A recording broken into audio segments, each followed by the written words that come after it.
Good evening, everybody, and I'm Sarah Schlesinger Hirschfeld. I'm honored to be here. I'm a professor at the Rockefeller University. I'm very bad at directions, just basically straight east of here. I also have the honor of being a trustee of Albert Einstein College of Medicine, and perhaps most importantly, I am the proud parent of a recent Einstein graduate, my son Joseph Frankel, and he always likes me to tell people I joined the board after he got in. He graduated, and he is a resident in psychiatry at Columbia, just north of here. I was very excited when he got in New York. He was supposed to come, but he's been delayed due to his clinical obligations, which is par for the course. So I'm just delighted to be here tonight to welcome you to the New York, the collection of Elie and Sarah Hirschfeld. I will give you the real scoop on that, and it is really the collection of Elie Hirschfeld. He was kind enough to add my name to it. My husband and I have been married for nearly 20 years, but he's been collecting for something like 45. So he is, both of us are native New Yorkers, and he's been collecting these paintings since he was a very young man. One of his first acquisitions is the Thomas Hart Benton, which is down at the very end there. And he went to New York University Law School, and the wall of the building is actually in that painting. So I have seen, I'm really honored to be here to welcome the dedicated supporters, friends, and members of the Einstein College of Medicine community. And I've seen firsthand the impact of the institution that has on advancing medical education, research, and patient care. The commitment and passion of everyone involved, from the faculty to the students to our generous supporters, is truly inspiring to me. Tonight is a night of celebration and of shared commitment. It's a moment to recognize and thank all of you who've generously stepped forward every year and show enthusiastic support for Einstein's mission to improve health outcomes and push the boundaries of medical science. My husband, who would have been here with me and would have been happy to tell you many more details about these acquisitions than I could, but he's at curriculum night for our youngest son because somebody has to be there and it's not me. So we are honored and really quite thrilled that it all worked out time-wise, because this just opened last week. The exhibition showcases over 50 pieces from our family collection that celebrate the spirit and energy of the great city. And Wendy Ikamoto, who is the curator, has shared with me that many of these scenes no longer exist.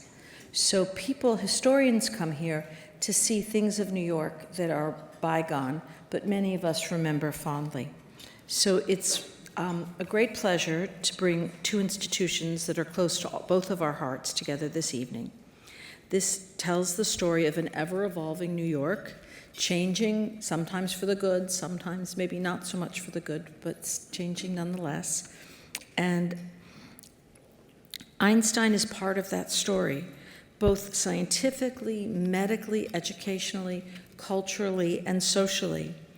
And as supporters of this great institution, each of us here plays an important role in this progress, fueling the remarkable dedication, excellence, and innovation that defines Einstein. I began my career as a physician 40 years ago, well now, to be exact, 40 years and 2 months ago, as a surgical intern at Einstein. I pursued surgery for 2 years and then left to go back to the lab. It was a brief blip in my career, but one that was quite memorable because Jacobi surgery in 1985 was memorable, to say the least. I don't know if any of you were there, but wow. Yeah. So I am truly honored to be able to contribute this and welcome you. We're doing something that really matters at a time that's really difficult for everybody, I think, in myriad ways. There is both a scientific and a moral clarity to what we're doing that, forgive me, is redemptive. If things are confusing, this is not. It's the same, and it will remain the same. though things change all around us, our mission, our work, really remains quite the same. And I think there's great comfort for all of us in that. With that said, we are honored as a board to be chaired by a truly remarkable individual, Dr. Ruth Gottesman, who was on the faculty of Einstein, I believe, for over 30 years, Ruth, if I'm not mistaken. 50 years, forgive me. Okay, the notes I were given said 30, I'm not counting. She chaired the board previously. She's been chairing the board for my tenure. As I like to tell people behind your back, sometimes Ruth says, that's why I hired you. And I'm honored that she hired me to do this very, very important work. She, as you know, has also been a leader worldwide, philanthropically. And when you talk about setting moral tone, I don't think there's anybody who does a better job than Ruth. So it is my great pleasure to serve. The remarks that were drafted for me says alongside, but I serve on the board. She's our chair. So I would really like you to join me in welcoming Dr. Ruth Gottesman. Hi, everybody. Can you hear, more or less? Because it's a big room. Sarah, thank you. Thank you so much. Thanks for hosting us here. What a treat to gather in such a historical institution like the New York Historical Society. As Sarah mentioned, I have been part of the Einstein family for longer than most, maybe. But from the early days to now, I've seen Einstein grow into one of the great New York icons, leading research while training compassionate physicians and scientists dedicated to improving health for all. I guess we could have said the same thing 50 years ago, because that's what, as Sarah said, that's what we do. And we do it better all the time, but we are consistent in our dedication and our mission. So as I look around, I see new faces among the many familiar faces tonight, including several of my fellow trustees. Can you raise your hand just so people can see? Okay.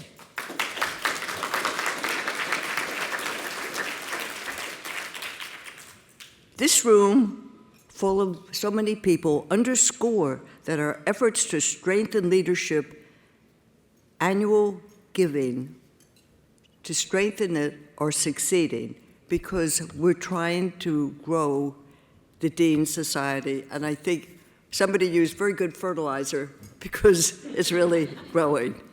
But I especially thank the Dean Society members. Your steadfast annual contributions are really vital to allow Einstein to stay focused on its mission and continue to thrive. It's the people of our community, our alumni, trustees, women's division, parents, friends, students, scientists, faculty, and senior leadership who ensure Einstein's growth and success. Now it's my pleasure to introduce our dauntless leader, Dr. Yaron Tomer, the Marilyn and Stanley M. Katz Dean, whose commitment to Einstein's future is unwavering. So, Dr. Tomer. So good evening, everyone, and thank you for joining us tonight in this beautiful, beautiful setting. I would like to extend my heartfelt gratitude to our hosts, Sarah Schlesinger and Elie Hirschfeld, for their generous sponsorship of this event. The elegance of this venue reflects the depth and richness of our shared mission at Albert Einstein College of Medicine, complemented by the stunning Hirschfeld exhibit, which I'm sure you all gone around and seen, which serves as a powerful reminder of the intersection of creativity and biomedical science. Now, we are here at the Dean Society, and it's a very special society for me because it's my society. When I became Dean, I didn't know that one of the perks is to have your own society.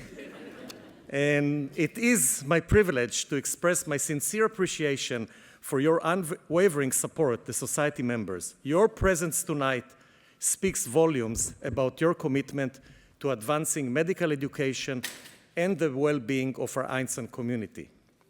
It's important to acknowledge that both major gifts and the annual leadership contributions from members of the Dean Society play a crucial role in moving our mission forward.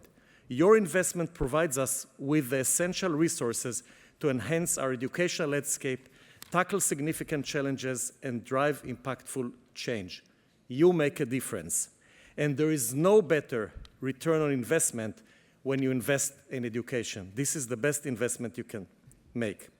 Now, I want to update you a little bit about what happened in the past year since we met last year at the previous Dean Society meeting. So in the next hour and a half, I'll be shot dead by the development office if in the next few minutes, I'll give you an update. So what a year it has been. We achieved, as you all know, a major milestone with our recent full accreditation from the LCME through 2031. This transition from probation to full accreditation was a significant accomplishment, highlighting a 2-year campus-wide effort and true collaboration among our students, faculty, staff, and institutional leaders, all backed by the steadfast support of our Board of Trustees and alumni. I also want to thank personally Dr. Yun Kang, our new Vice Dean for Education, that led these efforts. You know, you really learn about institutions and people in challenging times. In good times, everything is good and everybody's happy and smiling. And I've learned a lot about Einstein in the past 2 years. This was a challenge. This was a crisis, being on probation, such a wonderful institution. And to see the whole community come together, when I said the whole community, it's Einstein and Montefiore. Everyone came together. Everybody that I called and asked for help, or even if I didn't ask for help, offered their help.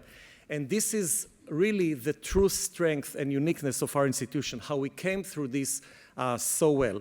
And it reflects the expertise and hard work of truly, not exaggerating, hundreds of people that contributed from our community. So I want to thank each one of you and the members of the community that helped us and supported us during this journey.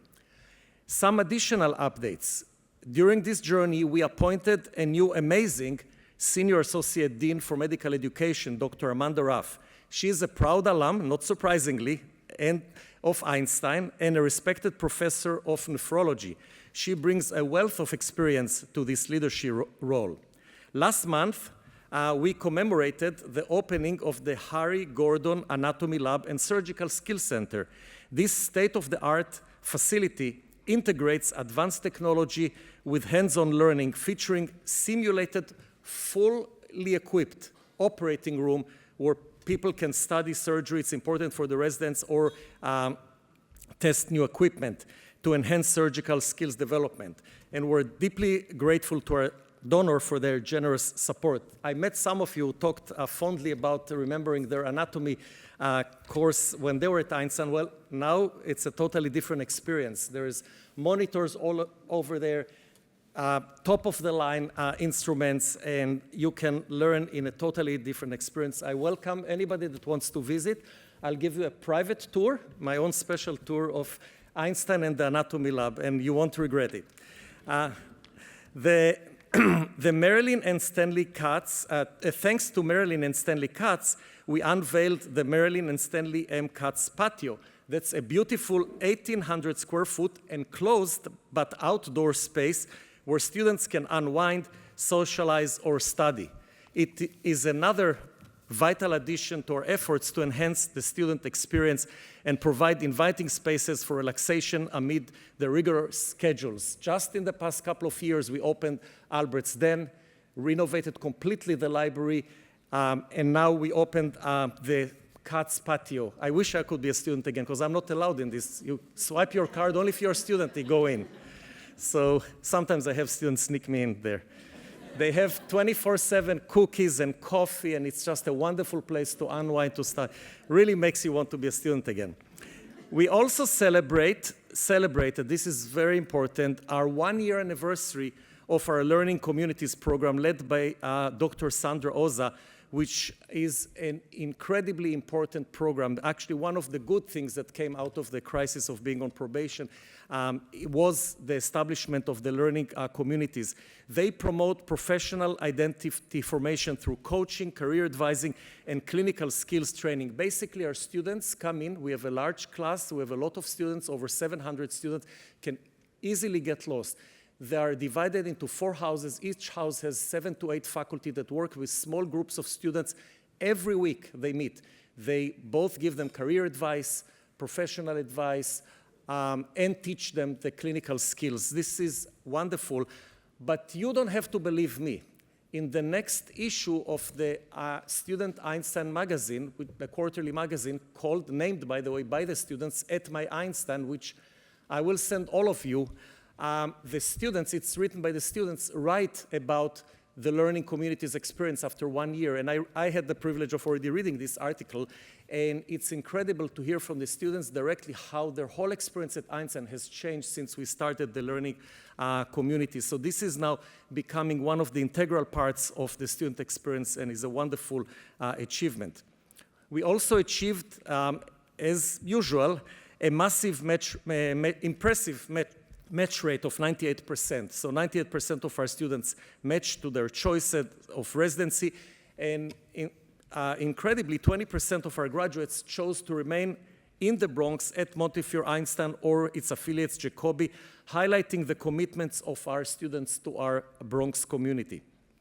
In May, we had my favorite event of the year, the commencement, and a new generation of Einstein-trained physicians and alumni graduated, 167 MDs, 28 PhDs, and 10 MD PhD graduates. And just as they said goodbye to them, a new wonderful class of 173 new students, 23 PhDs, 150 MDs, and 10 MSTP joined us. As I have already told you, I have weekly dean's office hours where I meet with students, and usually when a new class comes, they say, oh, the dean meets with us, so they all sign up. So I got to meet a lot of the new students. They're just amazing. It's just really one of the best parts of my jobs is meeting every week with the students. Now, some updates about research. And I want to highlight a few appointments that we've made recently, leadership appointment in research. Dr. Britta Will was appointed director of the Gottesman Institute for Stem Cell Biology and Regenerative Medicine. Dr. Britta Will brings her expertise as an expert on cell biology. She is an expert on stem cells in leukemia and very well known, and has already hit the ground running with a lot of ideas, but the most impressive is she immediately started meeting with all the clinical chairs to see how we can translate all the findings in stem cells into actual clinical care. And she herself recently made an amazing discovery about the role of iron metabolism in a certain lymphoma that was already used to treat one patient with promising results. So really a lot, you'll hear a lot more about Britta Will and the Stem Cell Institute. Another appointment, Dr. Teresa Baumann was named the chair of the Department of Developmental and Molecular Biology. Dr. Baumann is an internationally recognized expert on hematopoietic stem cells development, mRNA regulation, and MDS, myelodysplastic syndrome, and leukemia. We, by the way, have probably the top, if not one of the top or the top group in leukemia and MDS in the country in research, and I'm not exaggerating. That I'm hear from other people that come to interview. So she's another one of this amazing group, and now she's the chair of the Department of Developmental and Molecular Biology. And we also appointed Dr. Adam Cohn as the new chair of the Dominic Purpura Department of Neuroscience. As you know, neuroscience has historically been one of the strengths of Einstein. We had the Dean Purpura, that was the chair of the department before that. Dr. Adam Cohn is phenomenal. He is known for his work on neural circuits. He's especially focused on vision and how the sensory stimuli from the eyes are processed in the brain to become the visual that we see. and he is leading the neuroscience department phenomenally well. Even more, with a generous $5 million endowment from Marilyn and Stanley Katz, we established the Institute for Immunotherapy for Cancer and Inflammatory Diseases, which is very, very important. As you know, inflammation now is at the center of almost every disease, from cancer to obviously autoimmunity, infectious diseases, Alzheimer's, diabetes, which is in my specialty, obesity. So this institute will basically harness all that we've learned about inflammation into actually translating it into therapy. And the inaugural director of this institute is Dr. Jingjing Zhang, who is world-renowned in immune checkpoint inhibitors. In fact, he was a postdoctoral fellow with Jim Allison, who got the Nobel Prize for discovering ipilimumab, the first immune checkpoint. Jingjing came to Einstein after he finished his postdocship as a young assistant professor in 2007 and stayed, like many people. They come to Einstein, they don't leave for a good reason. And he has 4 startup companies, many patents, and a lot of the drugs that he's discovered are now in clinical trials in different phases. So he will be leading this Institute for Immunotherapy. In addition, with a $7 million gift, we also launched the Institute for Data Science. The director of the Institute of Data Science was launched just in July is Dr. Mimi Kim. She's a professor of epidemiology and associate director of the ICTR, our Institute for Clinical and Translational Research, also world-renowned expert on data science and epidemiology and statistics. She also hit the ground running. We started a series that some of you received, or all of you have received the invitation of seminars on AI that are online.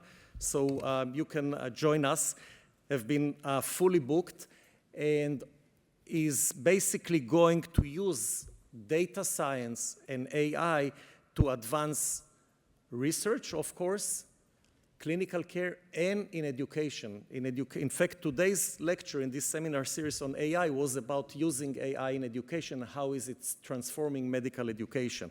So a lot happening. And as was mentioned by Sarah, I do want to mention that while we celebrate these successes, we recognize that these are challenging times that are affecting medical colleges around the nation. However, I assure you, I guarantee you that Einstein is well prepared to navigate these challenges and to continue the amazing work that's been happening at this institution for 70 years. With your partnership and support, we will continue to lead in medical education and biomedical research. We remain fiercely committed to supporting our scientists and the groundbreaking research they conduct. The impact of your philanthropic investments cannot be overstated. They accumulate into a rich foundation that benefits our students and strengthen our mission. Thank you all for your continued support and dedication to Albert Einstein College of Medicine. Your commitment is what drives our success and enhances the future of medical education. And now, I'm delighted and excited to introduce an inspiring voice from our student body who represents the next generation of leaders in medicine. Please join me in welcoming Jessica Hecht from the class of 2026 to the stage. Hello, everyone. Thank you so much for having me. My name is Jessica Hecht. I'm a fourth-year medical student here at Einstein. I'll be applying into OBGYN for residency in just a few days. And I'm really grateful for the chance to speak with you today and to share why Einstein has truly been the perfect school for me for the last almost 4 years. Einstein has been on my radar for most of my life. I grew up in New Rochelle, I went to Columbia for undergrad. Both my mom and my grandfather were students at Einstein, so I know it's a special place. But I didn't realize how perfectly it fit me until I experienced it as a student. I've worked to be an actively involved student through my time here and contribute to the academic success of the school. I was elected as the Senator for Medical Education on the MD Student Council my first year. I advocated for my class during a time of curricular change by attending monthly meetings with the course directors. And through this experience, I also gained a deep appreciation of the reasons for these changes and was able to bring the administration's perspective back to my classmates, modeling true partnership. I now sit as a voting member on the MD Curriculum Committee, which is tasked to approve curricular changes across the 4 years to continue this same dynamic. I became involved on a more granular level as well as a peer tutor. I work one-on-one with students throughout all years in the medical school. I work with students transitioning to medical school for the first time. I tutor for the boards, for the different clerkships, especially OBGYN, leading breast and pelvic exam workshops and suturing and knot tying workshops. This year I also took on the role of pre-clerkship lead tutor, hoping to bring my fourth-year perspective back to the pre-clerkship courses. I now try to incorporate clinical knowledge I have learned into the feedback I'm sharing with course directors and struggling pre-clerkship students. I've also been involved in research throughout my 4 years, primarily in the OBGYN department, but I also took advantage of a board position I held on the AI in Medicine Club to publish a study on ways that ChatGPT could be used as a study tool for Step 1. And lastly, and perhaps most importantly, I had the opportunity to start my family at Einstein, having my daughter, now almost 2, between my second and third year, and we're expecting a second one this coming October. Looking back now at everything that I was able to accomplish, I see all the ways in which the school seamlessly set me up for success. Guaranteed on-campus student housing means I saved hundreds of hours commuting in my first 2 years, making enough time for studying and meaningful involvement on student government. Free transportation to all clinical sites, again, saves on commute and relieves the financial burden that would be incurred by navigating MTA transit and tolls. And the Scholarly Impact and Research Program grant that almost every first-year student is able to receive for their first summer helped foster my research and exploration and supported my introduction to OBGYN research. Additionally, my work as a peer tutor is a paid position, and the opportunity to be compensated helps students support investment in their campus community. Also for me, the dramatically subsidized on-campus family housing gave me the ability to start my family, something I certainly would not have been able to do at any other medical school. And of course, I must mention the incredible impact of Dr. Gottesman's gift of a full tuition grant for every student at Einstein. The feeling on campus the day that that was announced was not like anything I'd ever experienced. And I'm telling everyone, but I really want to tell you, Dr. Gottesman, that I had many conversations with friends who said they could now pursue other specialties that they were more passionate about without needing to consider their student loans as a factor for what they want to pursue. And this gift really, truly is life-changing for everyone on campus. And there just are not enough thanks that could be given. But thank you again.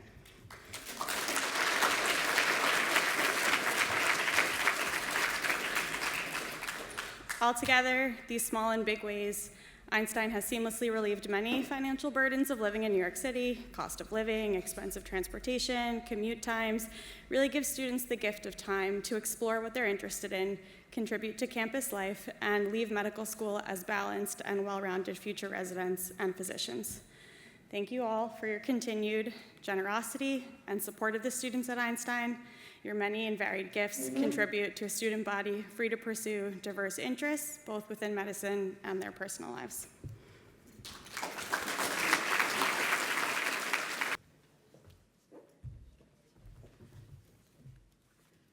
I'm Richard Frankenstein, president of the Alumni Association, and I too am delighted that you're all here. Actually, I'm kind of humbled when I look around the room, because I was a kind of okay medical student, but I've tried to do better, and since I know I am between you and food and drink, I will be brief. I used to, when I was state president in California, I would ask my secretary, I have so much to say, where should I begin? And her response always was, near the end. I also was taught, be pithy, be brief, and be seated, and I promise you I will do that tonight. You have already heard and you already know how important your support of the school is. Your confidence in Einstein and its future is earned and is continued to be earned and is never taken for granted. The special sauce, that was former Executive Dean Burns' description that makes Einstein. I'm not sure exactly how he put it together, but exemplary education, creating the best doctors, and supporting groundbreaking research really make Einstein unique. That's one. They said 3 things per speech. Number 2, commitment to the Bronx. I'll use another cliche. When the going gets tough, the tough get going. We're in the Bronx, we're staying in the Bronx. The Bronx is a challenging environment, but we're there. And I am sure that our presence every day makes the Bronx and its people better. And we should be proud of that. As you are certainly well aware, we are in a challenging environment in education, and in about everything else in this country, but as the Dean pointed out, challenging times that would bring out the best of us. But I think it's important for all of us in these challenging times to double down, to do what we can do, to demonstrate our commitment and our confidence in the school. I think it's deserved, and I know you all do. Once again, I want to thank all of you. I want to thank the alumni staff. I want to thank my fellow alumni board members, several of whom are here. And I want to thank almost Dr. Hecht, who will no doubt be an outstanding addition to our nation's medical workforce, not only because of Einstein, but because of her. And thank you for that. Thank you for all you do. And with that, enjoy the evening.